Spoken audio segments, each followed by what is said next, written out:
Jesus told many stories, but there is one that reveals the heart of God more clearly than any other. It's a story about rebellion, regret, forgiveness, and a love that never gives up. This is the story many call the most powerful story Jesus ever told. Not because it's long, not because it's complex, but because it speaks to every human heart in every generation. Jesus said there was a man who had 2 sons. The younger son went to his father and said, "Father, give me my share of the inheritance." Now, in that culture, this was the ultimate act of disrespect. It was the same as saying, "I wish you were dead. I don't care about you. I just want your stuff." It was a deeply shameful and painful request, and yet, the father gave it to him. He divided his property and handed over the son's share. The son took the money, left home, and traveled to a distant country. There, he wasted everything he had on reckless living. He chased pleasure, parties, and fair-weather friends. But then, a severe famine struck the land, and the money ran out. Suddenly, he was in desperate need. His so-called friends were gone, and he was left with nothing. He ended up hiring himself out to a local citizen, who sent him into the fields to feed pigs. For a Jewish man, this was the lowest possible place to be. It was the absolute rock bottom. He was so hungry that he longed to eat the very pods the pigs were eating, but no one gave him anything. He was hungry, ashamed, and utterly broken. In that moment of complete despair, something finally clicked. He came to his senses and thought, "How many of my father's hired servants have food to spare? And here I am, starving to death.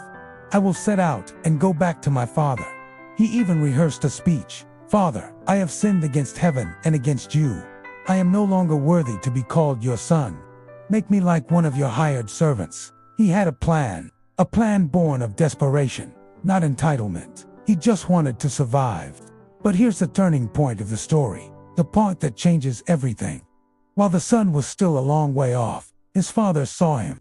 Think about what that means. The father must have been watching the horizon every day, waiting, looking, hoping for his son's return. He wasn't waiting with a lecture or a list of failures. He was waiting with a heart full of love. And when he saw his son, the father was filled with compassion. He ran to him. In that culture, dignified, older men did not run. It was considered shameful. But this father didn't care about his own dignity. He cared about his son. He threw his arms around him and kissed him. Before the son could even get through his rehearsed apology, the father cut him off. He shouted to his servants, "Quick, bring the best robe and put it on him. Put a ring on his finger and sandals on his feet. Bring the fattened calf and kill it. Let's have a feast and celebrate." The father didn't just forgive him. He fully restored him. The robe signified honor. The ring signified authority and sonship. The sandals signified he was a free man, not a slave. It was a complete and total restoration. But the story doesn't end there. There was another son, the older brother. He had been working faithfully in the field all day. As he approached the house, he heard music and dancing. He called a servant and asked what was going on. The servant told him, "Your brother has come home, and your father has killed the fattened calf because he has him back safe and sound." The older brother became angry and refused to go in. He felt overlooked, unappreciated. He had stayed. He had obeyed. He had done everything right. And yet, he felt forgotten. Where was his party? So the father came out to him. He pleaded with him to join the celebration. But the older brother complained, "Look, all these years I've been slaving for you and never disobeyed your orders. Yet you never gave me even a young goat so I could celebrate with my friends.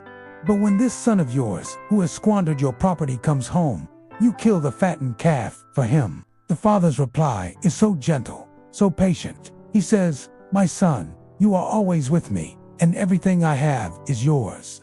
But we had to celebrate and be glad, because this brother of yours was dead and is alive again. He was lost and is found." This story is not just about 2 sons who were lost in different ways, one in rebellion and the other in self-righteousness.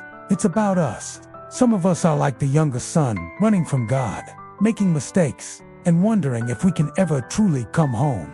We feel the weight of our shame and think we're too far gone. Some of us are like the older son, doing all the right things, following the rules, but our hearts are far away. We're serving God out of duty, not love, and we feel resentful or forgotten. And the Father. That's what Jesus wanted us to see, most of all. He was painting a picture of God. A God who doesn't wait for us to clean up our act. A God who runs toward broken people. A God whose love is stronger than our shame. A God who restores, not rejects, and whose greatest joy is welcoming his children home. This may be the most powerful story Jesus ever told because it reveals who God really is. He is the waiting, running, celebrating Father. And the question it leaves for every single one of us is simple. Will you come home? Thanks for watching. If this story resonated with you, please like, share, and subscribe for more messages of hope.